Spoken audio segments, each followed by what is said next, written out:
I'm sure alam nyo na kung saan tayo pupunta. Yes, tama nga kayo. Pupunta tayo sa McKinley Hill sa Taguig, dito sa Venice Grand Canal Mall.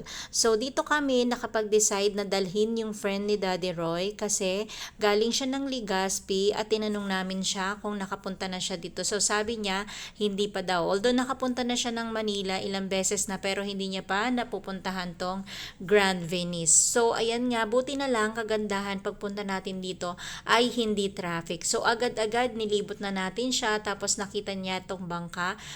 So ayan na nga, tinanong ko siya kung gusto niya sumakay doon. So sabi niya wag na lang daw. So ayan na nga, may bayad din yun na 450 ata per head. So pagka gusto niyong pumunta at sumakay doon, magbayad lang kayo guys.